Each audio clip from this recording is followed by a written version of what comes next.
way back year 2000. Para sa mga hindi nakakaalam, magkaklase kami ni Jam nung first year high school. 23 years ago from this day, nung una kitang nakita at nakilala. Sa pagkakaalala ko, never kitang nakausap noon kahit isang beses pa lang. Dahil madalas tayo nasar ng mga kaklase natin. Kaya napangunahan ako ng hiya para i-approach kita. After first year, bihira na lang kitang makasalubong hanggang sa matapos ang high school years. At never na ulit kitang nakita. Salamat sa Facebook. Natagpuan ulit kita. Inad, nakachat, at sa ilang taong pag-uusap, naging magkasintahan tayo. Put God first in your marriage life. The fear of the Lord is the beginning of wisdom. Kasi pag ginawa natin yan, 100% magiging successful ang yung marriage life.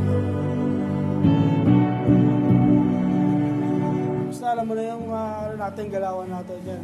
Tapos, isang ano lang tayo, isang babae lang sa buhay. Nakapasok ka. Ay, kumain lang tayo ah.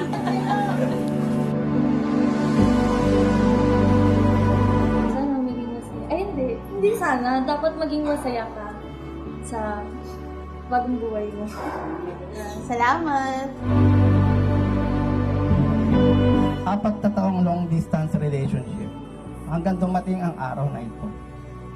Alam natin na napagtagumpayan natin ang taong mga lumipas.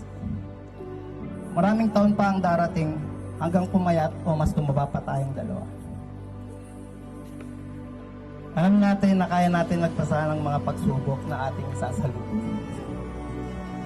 Sobrang nagpapasalamat ako sa Diyos na ikaw ang binigay niya para sa akin. Hindi ko may papangakong maging perfectong asawa, pero magiging the best among the rest. Siguro,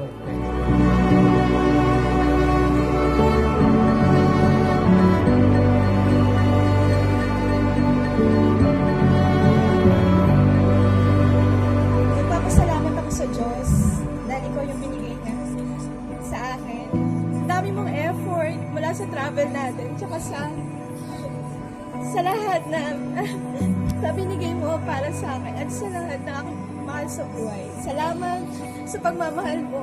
Hindi naman ako perfect, pero magiging tapat at faithful sa iyo lagi. I love you.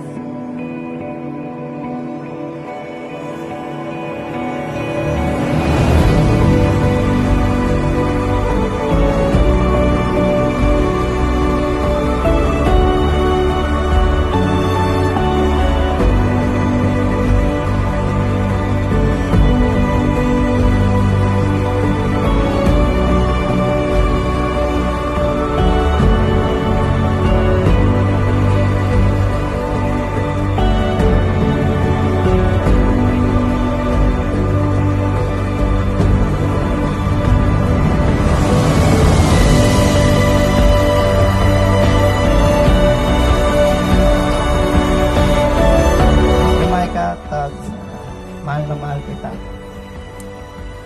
Although it is until death do us part.